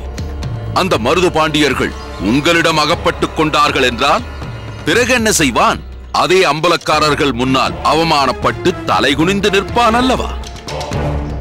அம்பலக்காரர்களை எல்லாம் அழைத்து பரிவட்டம் கட்டிவிட்டான் என்பதால் அவர்கள் அவனை ஏற்றுக்கொள்வார்கள் என்று அர்த்தமா? எப்படி இருந்தாலும் வாளுக்கு வேலியை அவர்கள் அலட்சியப்படுத்தி அவமதிக்கத்தான் போகிறார்கள். அப்பா அப்பா, ஒழுங்கா புலி, வாளுக்கு வேலையை பற்றி பேச ஆரம்பித்தாலே உன் முகம் கடுமையாக மாறிவிடுகிறது. வல்லத்தரையனுக்கு வாளுக்கு வேலி மீது உள்ள பகையை விட உனக்குத்தான் வஞ்சம் அதிகமாக இருப்பது போல் தெரிகிறது. உண்மைதான் துரை அவர்களே. என்னுடைய வஞ்சம் வல்லத்தரையனின் வஞ்சத்திற்கு சம்பந்தம் இல்லாதது. அப்படி என்ன வாளுக்கு வேலி மீது உனக்கு வஞ்சம்? என்னுடைய ஒரே தம்பி முகுந்தன் வாளுக்கு வேலியின் தங்கை கல்யாணியை ஏதோ ஒரு திருவிழாவில் பார்த்திருக்கிறான். அந்த கணம் முதல் அவளையே மணக்க வேண்டும் என்ற விருப்பத்தை மனதில் வளர்த்துக் கொண்டு ஏங்கத் தொடங்கிவிட்டான். அந்த விபரத்தை அறிந்து கொண்ட நான் என்னுடைய திருமணத்தை பற்றி கூட நினைக்காமல் முதலில் முகுந்தனின் விருப்பத்தை நிறைவேற்ற வேண்டும் என்று பாகனேரிக்கு சென்றேன். முறைப்படி வாளுக்கு வேலியிடம் பெண் கேட்டேன். பிறகு என்ன நடந்தது? நான் விரும்பியது நடக்கவில்லை துரை அவர்களே. ஏன்? நீயும் அம்பலக்காரர்களில் ஒருவன் தானே? அந்த உரிமையில் தானே அங்கு சென்று பெண் கேட்டேன். ஆனால் வாளுக்கு வேலி என்னை அவமதிப்பது போல் என்ன சொன்னான் தெரியுமா? என்ன சொன்னான்? நான் 22 ஊர்களுக்கு அம்பலக்காரனாக இருப்பவன், நீ 4 ஊர்களை வைத்துக் கொண்டு நானும் ஒரு அம்பலக்காரன் என்று என்னிடம் பெண் கேட்க வந்து விட்டாயா? என் தங்கையை திருமணம் செய்து கொள்ள உன் தம்பிக்கு என்ன தகுதி இருக்கிறது? என்னிடம் பெண் கேட்க உனக்கு என்ன யோக்கியதை இருக்கிறது என்று கேட்டுவிட்டான். நானும் என்னோடு வந்தவர்களும் தலை குனிந்து வெளியேறும் நிலை ஏற்பட்டது. அப்போது என் மனதில் ஒரு ஆவேசம் பிறந்தது. அந்த வாளுக்கு வேலைக்கு சமமான ஒரு அம்பலக்காரனாக நான் மாற வேண்டும் என்று நினைத்தேன். ஆனால் அது சாத்தியமில்லை என்று புரிந்து கொண்டேன். பட்டமங்கலத்தின் அம்பலக்காரன் வல்லத்தரையனின் அக்காள் வீரம்மாளை மணந்தால் வாளுக்கு வேலைக்கு சமமான அந்தஸ்து நமக்கு கிடைக்கும் என யோசித்து வீரம்மாளை மணந்தேன். ஆனால் என் தம்பி மனம் வெறுத்து இனி வாளுக்கு வேலையே பெண்ணை தருவதாக சொன்னாலும் அவன் தங்கையை மணக்க நான் தயாராக இல்லை என்று கூறிவிட்டான். அதனால் அவனுக்கு வேறு ஒரு பெண்ணை பார்த்து மனம் செய்து வைத்து எங்கள் அம்பலத்திற்குட்பட்ட பகுதியை பார்த்துக் கொள்ளும் பொறுப்பை அவனிடம் ஒப்படைத்துவிட்டு நான் பட்டமங்கலத்திலேயே தங்கிவிட்டேன். உங்கள் ஊரில் சொல்லப்படும் மகாபாரத கதையில் சகுனி என்ற மன்னன் தனது நாட்டை விட்டுவிட்டு துரியோதனனோடு வந்து தங்கிவிட்டான் என்பார்களே, அதை போலவா? பார்த்தீர்களா? என்னை சகுனி என்று சொல்லிவிட்டீர்களே. இல்லை இல்லை, எப்போதோ கேட்ட கதை, அதை சொன்னேன். எப்படியோ நீ எங்களுக்கு துணையாக இருந்து இந்த அருமையான சந்தர்ப்பத்தை ஏற்படுத்தி தந்திருக்கிறாய். இந்த முறை நாங்கள் மருது பாண்டியர்களை பிடித்து விட்டால், நாம் திட்டப்படி இது நடந்து விட்டால், அன்றைய தினமே வாளுக்கு வேலிக்கு சமமான அம்பலக்காரனாக நீ மாறுவதற்கான அதிகாரத்தை உனக்கு நான் வழங்கி விடுகிறேன். ஓகே? அது போதும் துரை, அது போதும்.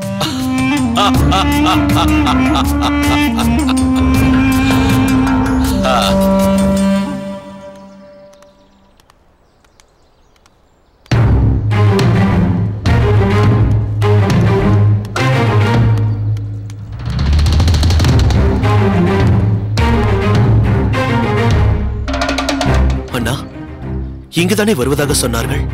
ஆமாம் வைரமுத்தா, இங்கு வருவதாகத்தான் செய்தி வந்தது.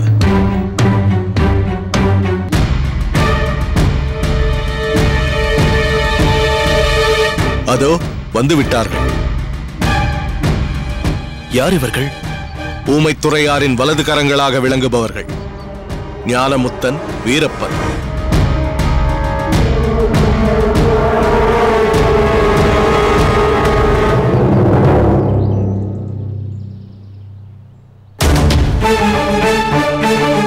யார் இவர்?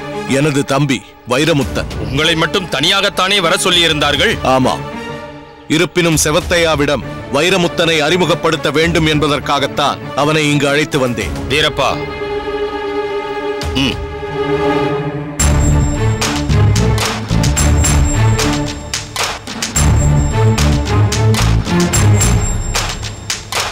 ஞானமுத்தா, இதெல்லாம் தேவைதானா? தெரியாத ஆட்கள், அழையாத விருந்தாளிகள், இவர்கள் யாராக இருந்தாலும் அவர்களை சோதிக்க வேண்டியது எங்கள் கடமை. இவர் உங்கள் தம்பி என்பதால் எங்கள் கடமையை மாற்றிக்கொள்ள முடியாது. நல்ல வழக்கம்தான். ஆயுதங்கள் ஏதுமில்லை. செவத்தையா எங்கே?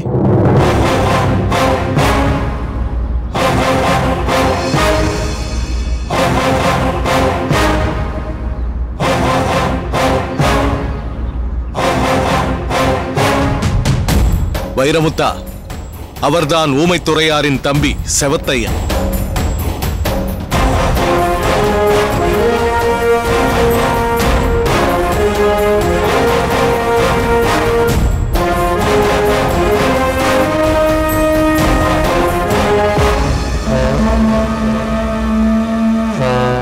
இவன் என் தம்பி வைரமுத்தன். தெரியும், விருந்தில் பார்த்திருக்கிறேன். விருந்திலா? எந்த விருந்தில்? பாகநேரி திருவிழா விருந்தில்.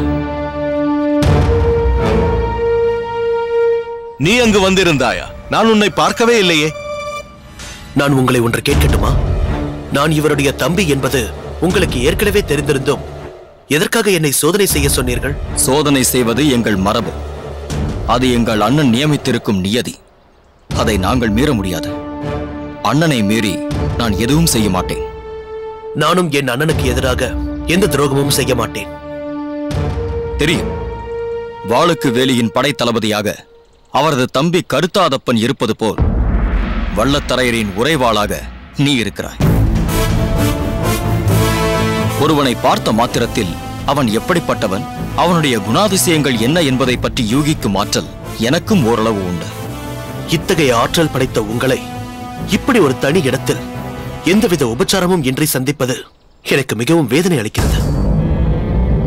நீங்கள் எங்கள் மாளிகைக்கு வந்திருந்தால் ஆடம்பரமான வரவேற்பளித்து அறுசுவை உணவளித்து ராஜ உபச்சாரம் செய்திருப்போமே.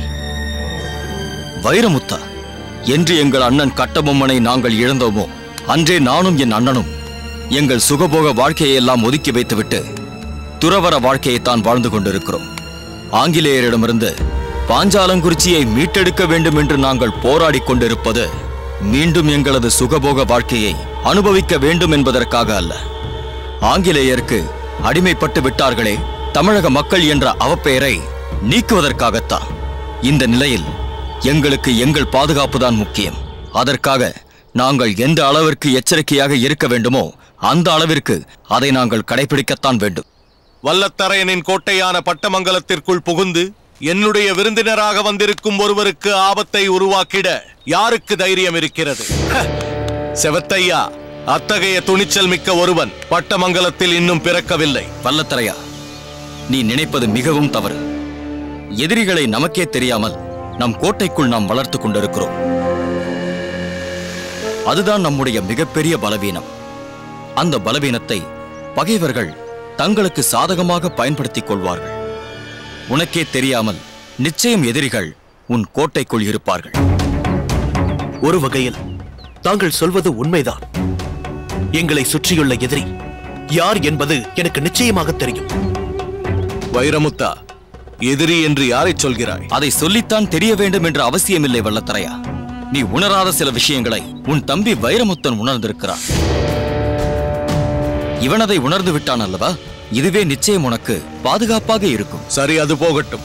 நீ என்னை சந்திக்க வேண்டும் என்று செய்தி அனுப்பியிருந்தாயே, என்ன விஷயம்? அண்ணன் ஊமைத்துறையார் உடனடியாக உன்னை சந்தித்து பேச வேண்டும் என்று ஆசைப்படுகிறார். இதற்காகவா நீ இவ்வளவு தூரம் வந்தாய்? இதை வேறு யாரிடமாவது சொல்லி அனுப்பியிருக்கலாமே. அவ்வளவு ஏன் ஞானமுத்தனிடமோ வீரப்பனிடமோ சொல்லி அனுப்பியிருந்தால் போதுமே. அதை ஏற்று நான் அவரை சந்தித்திருப்பேனே. இந்த சாதாரண விஷயத்திற்காகவா உனக்கிருக்கும் பல வேலைகளை ஒதுக்கி வைத்துவிட்டு இங்கு வர வேண்டும்? அண்ணன் அனுப்பி இருக்கும் செய்தியை நீ ஏற்றுக்கொள்வாயா என்பதில் சிறு சந்தேகம் இருந்தது. அதனால்தான் நானே நேரடியாக வந்தேன். ஊமைத்துறையாரின் வார்த்தைக்கு மறுபேச்சு ஏது?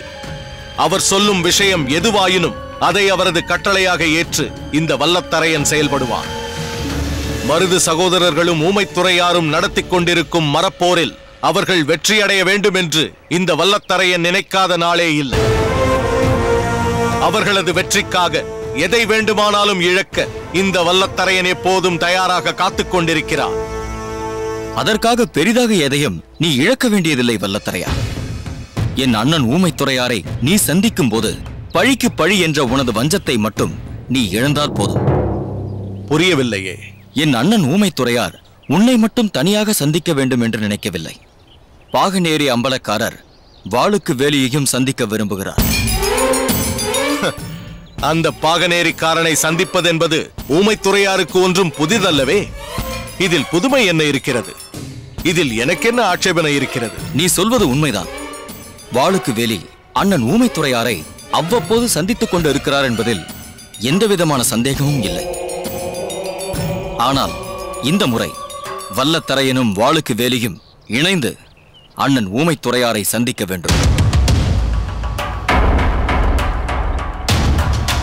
அதை சொல்வதற்காகத்தான் நானே நேரில் வந்திருக்கிறேன்.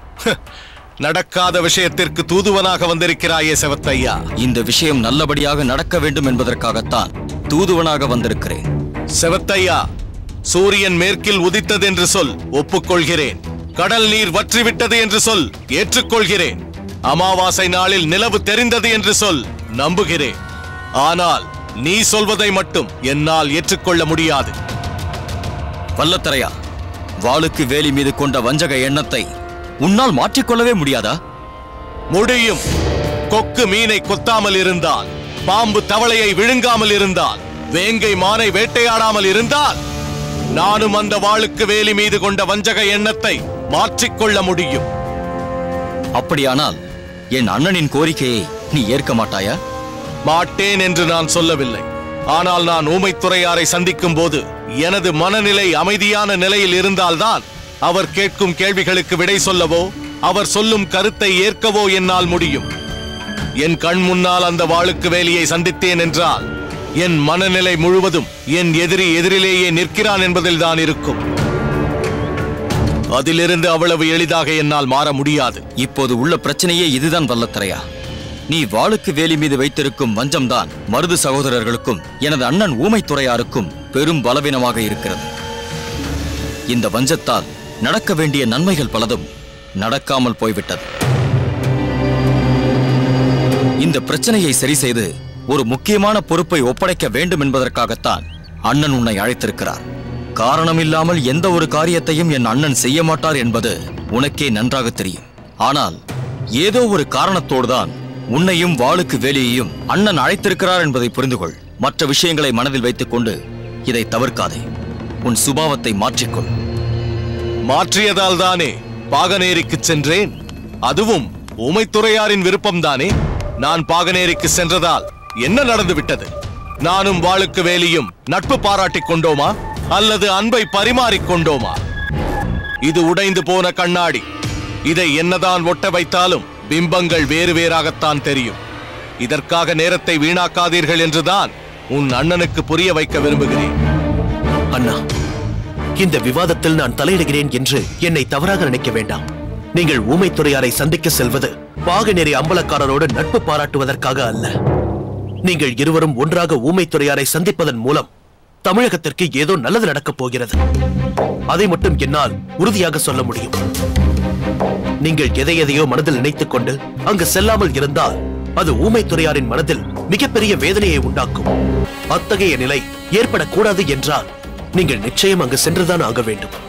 வாழ்க்கையில் எத்தனையோ நாட்களில் நம்மை பிடிக்காதவர்களையும் வேண்டாதவர்களையும் சந்திக்க வேண்டிய சூழ்நிலைகள் ஏற்படுகின்றன. அவர்கள் நல்லவர்களாகவே இருந்தாலும் நமக்கு அவர்கள் கெட்டவர்களாகத்தான் தோன்றுவார்கள். உங்கள் கண்ணோட்டத்தில் பாகநேரி அம்பலக்காரர் வாளுக்கு வேலி கெட்டவராக தெரிகிறார். ஊமைத்துறையாருக்காகவாவது நீங்கள் அவரை சந்திக்க வேண்டும். வல்லத்தரையா, வைரமுத்தன் மிகவும் பக்குவப்பட்டு விட்டான். வைரமுத்தா, உன்னை போன்ற தம்பிகள் இருந்தால் போதும். அண்ணன்மார்களுக்கு அது மிகப்பெரிய பலமாக மாறிவிடும். தம்பி உடையான் படைக்கு அஞ்சான் என்பார்கள். அது போருக்கு மட்டுமல்ல, அவசியம் ஏற்படும் பொழுது அறிவெனும் கூர்மையான ஆயுதம் கொண்டு அண்ணனுக்கு ஆலோசனை சொல்பவனாகவும் இருக்க வேண்டும். வல்லத்தரையா, உன் தம்பி மிகவும் புத்திசாலி. சூழ்நிலையை சரியாக புரிந்து கொண்டான். இனி இதை பற்றி முடிவெடுக்க வேண்டியது நீதான். சரி என்று சொல்லுங்கள் அண்ணா. சரி, ஊமைத்துறையாரை சந்திக்க வருகிறேன் என்று சொல்.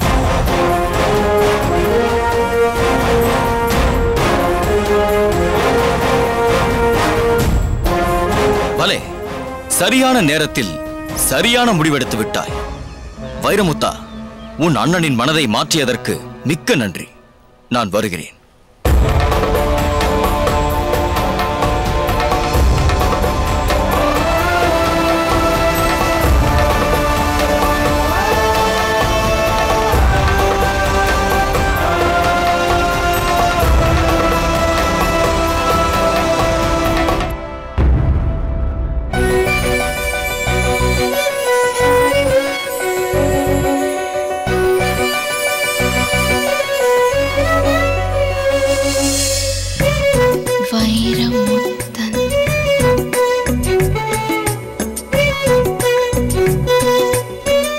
கௌதாரியே, சின்னம்மா எதையோ எழுதிட்டு இருக்காங்க போல இருக்கு. என்ன எழுதிட்டு இருக்காங்க? ஏயா, நானும் உன் கூட தானே நிக்கிறேன். அவங்க என்ன எழுதுறாங்கன்னு என்கிட்ட கேட்டா எனக்கு எப்படி தெரியும்? எதை கேட்டாலும் சரிக்கு சரி பதில் சொல்லு. ஆம்பளைங்க எதையாவது கேட்டா பணிவா பதில் சொல்ல கத்துக்கோ. ஆம்பளைங்க கேட்டா பணிவா பதில் சொல்றேன். யார் தெரியுமா? ஆமா, இவர் பெரிய மைசூர் மகாராஜா. இவர் கேட்டோன்னு பதில் சொல்லணுமாக்கும். உன்கிட்ட போய் மாட்டேன் பாரு, என்ன சொல்லணும்.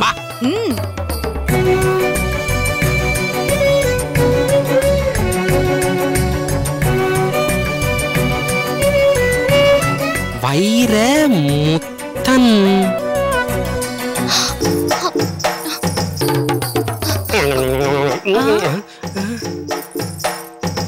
சின்னம்மா, ஏன் அழிச்சீங்க? நீங்கள் இருவரும் எப்போது வந்தீர்கள்? எப்போ வந்தம்மா? ரொம்ப வருஷமா இங்கேதானே இருக்கோம். இங்கேதானமா வேலை பார்த்துக்கிட்டு இருக்கோம். நீங்கள் இந்த வீட்டிற்குள் தான் இருக்கிறீர்கள் என்பதை நீ சொல்லித்தான் நான் தெரிந்து கொள்ள வேண்டுமா? இங்கே எப்போது வந்தீர்கள் என்றுதான் நான் கேட்டேன். அதே இந்த நெல்லுல பேர் எழுதும் போதே நாங்க வந்துட்டோம். என்ன சின்னம்மா இது? குழந்தைங்க எழுதி படிக்கிறதுக்கு தான் நெல்லுல வச்சு பழகுவாங்க. நீங்க இம்புட்டு பெருசு வளர்ந்ததுக்கு அப்புறமும் நெல்லுல எழுதி பழகுறீங்க. இப்ப போய் சின்ன பசங்க மாதிரி எழுதிட்டு இருக்கீங்க. கௌதாரி, சின்னம்மா என்ன ஆனா அவன் அவ எழுதுறாங்க. வைரமுத்தன்னு ஏதோ பேரில் எழுதியிருக்காங்க. ஆமா, யார் அந்த வைரமுத்தன்? யார் வைரமுத்தன் என்று எழுதியது? நீங்க தானே வைரமுத்தன் எழுதுனீங்க. வைரமுத்தனா? நான் இதற்கு வைரமுத்தன் என்று எழுத வேண்டும்? என்ன எழுதுனீங்க? வைரம் முத்து என்று எழுதினேன். வைரம் முத்துன்னு எழுதுனீங்களா? இல்லையே, வைரமுத்தன்னு தானே எழுதியிருந்தீங்க. உனக்கு படிக்கவும் தெரியாது, சரியா பார்க்கவும் தெரியாது. அவங்க ஏதோ வைரம் முத்து நினைச்சு எழுதிருக்காங்க. நீங்க வைரத்தையும் முத்தையும் சேர்த்து கோக்குறீங்களோ? நான் கோக்குறது இருக்கட்டும், நீ கொஞ்சம் கோத்து விடாம இருக்கியா? சரி சரி, உங்கள் சண்டையை நிறுத்துங்கள். ஆமாம், நீங்கள் எதற்காக இப்பொழுது இங்கு வந்தீர்கள்? அதுவா சின்னம்மா, நாட்டியம் ஆடும்போது போட்டுக்குவீங்களே உட, அத உங்ககிட்ட இருந்து வாங்கிட்டு போலான்னு வந்தோம். இப்போது எதற்கு நாட்டிய உடையை கேட்கிறாய்? அத கௌதாரி கிட்ட கொடுத்து செலவு பண்ணி தயாரா எடுத்து வைக்க சொன்னாங்க. எதற்கு? மறுபடியும் நாட்டியம் ஆடி அண்ணனிடம் அவமானப்படுவதற்கா? காடை, எனக்கும் நாட்டியத்திற்கும் எந்த சம்பந்தமும் இல்லை. சம்பந்தம் இருக்கிறது கல்யாணி. காடை, கௌதாரி, நீங்கள் இருவரும் சென்று உங்கள் பணிகளை கவனியுங்கள். சரிங்கம்மா.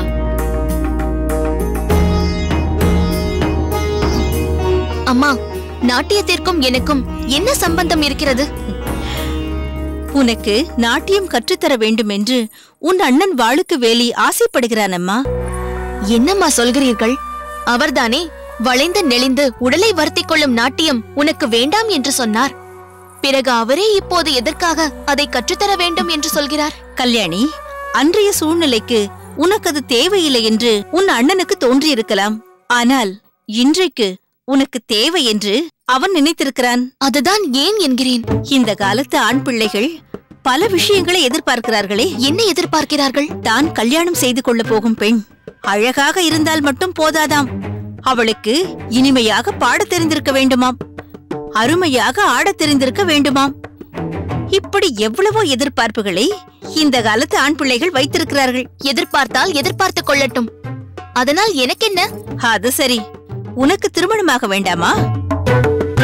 அதனால்தான் உன் அண்ணன் உனக்கு நாட்டியம் கற்றுத்தர வேண்டும் என்று ஆசைப்படுகிறான். எனக்கு எதற்கம்மா இப்போது கல்யாணம்? எல்லா பெண் பிள்ளைகளும் கல்யாணத்தை பற்றி பேச்செடுத்தாலே இப்படித்தான் சொல்வார்கள். அதில் நீ மட்டும் விதிவிலக்கா என்ன? அதற்கில்லை அம்மா. முதலில் பெரிய அண்ணனுக்கு கல்யாணம் நடந்து அண்ணி வர வேண்டும். அதன் பிறகு சிறிய அண்ணனுக்கு கல்யாணம் நடக்க வேண்டும். 2 அண்ணியாரோடும் நான் அன்பாக பழக வேண்டும். பின் அவர்கள் அனைவரும் முன் நின்று என் கல்யாணத்தை நடத்தி வைக்க வேண்டும். இதுதான் அம்மா என் ஆசை. உன் ஆசை நியாயமானதுதான். அதை நினைத்து நான் மிகவும் பெருமைப்படுகிறேன். ஆனால் அதற்கு இது காலம் அல்ல. நீ சிறு பெண்ணாக இருந்திருந்தால் உனது விருப்பப்படியே செய்யலாம். ஆனால் உனக்கு கல்யாண வயது வந்த பிறகு அதை உடனடியாக முடித்து வைக்க வேண்டியது எங்கள் கடமை அல்லவா? அம்மா, அண்ணன்களுக்கு கல்யாணமாகும் வரை நான் காத்திருக்க மாட்டேனா என்ன? அப்படி இருக்கக்கூடாது கல்யாணி. ஆடிப்பட்டம் தேடி விதை, பருவத்தில் பயிர் செய் என்று முன்னோர்கள் சொல்லி இருப்பது பயிருக்காக மட்டுமல்ல, பெண்ணுக்கும் சேர்த்துதான். அதனால்தான் உன் அண்ணன் உனது திருமணத்திற்கான ஏற்பாடுகளை செய்ய இருக்கிறார். உன்னை கல்யாணம் செய்து கொள்பவனுக்கும் தன் மனைவி இனிமையாக பாட வேண்டும், அருமையாக ஆட வேண்டும் என்ற ஆசை இருக்கும் அல்லவா? அதனால்தான் உனக்கு நாட்டியம் கற்றுத்தர முடிவெடுத்திருக்கிறான் உன் அண்ணன். எல்லா ஆண் பிள்ளைகளும் அப்படி இருக்க மாட்டார்கள் அம்மா. முகத்தின் அழகை மட்டும் பார்க்காமல் அகத்தின் அழகையும் பார்க்கும் ஆண்மகன் நிச்சயம் ஒருவன் இருப்பான் அம்மா. அப்படிப்பட்ட ஒரு ஆண்மகனைத்தான் நான் மணக்கவிருக்கிறேன்.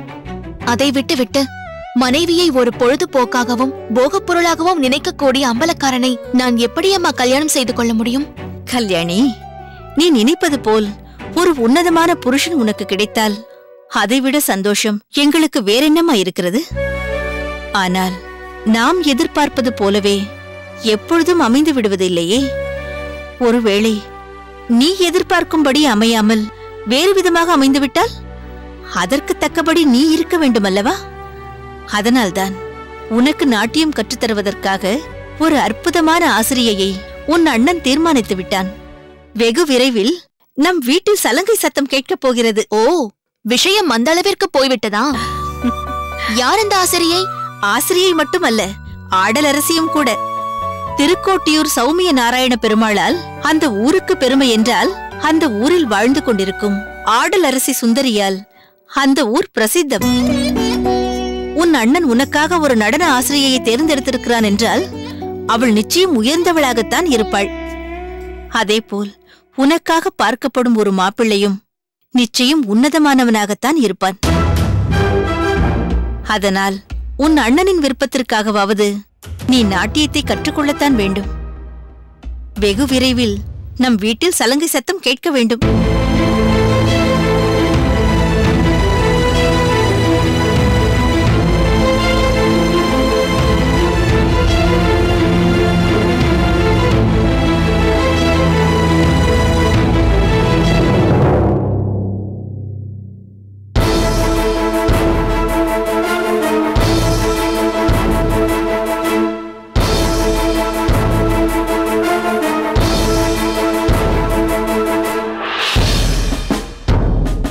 கர்னல், மദ്രാஸ் கேம்பில் இருந்து அல்லது அருகில் உள்ள ஏதாவது கேம்பில் இருந்து நாம் பிரிட்டிஷ் சிப்பாய்களை வரவழைத்துக் கொள்ளலாமா? ஃபூல்! அப்படி நான் அவர்களிடம் உதவி கேட்டால் அவர்கள் என்னை பற்றி என்ன நினைப்பார்கள்? இவ்வளவுதானா கர்னலின் பெருமை எல்லாம் என்று தரக்குறைவாக நினைக்க மாட்டார்களா? அப்படியே அவர்களை இங்கு வரவழைத்தாலும் நான் மிகவும் படாத பாடுபட்டு அதற்கான திட்டங்களை வகுத்த அந்த மருது சகோதரர்களை கைது செய்தால் எங்கள் உதவியினால் தான் கர்னல் அக்னியூ மருது சகோதரர்களை கைது செய்தார் என்று அந்த புகழின் பாதியை அவர்கள் தட்டிச் சென்று விட மாட்டார்களா?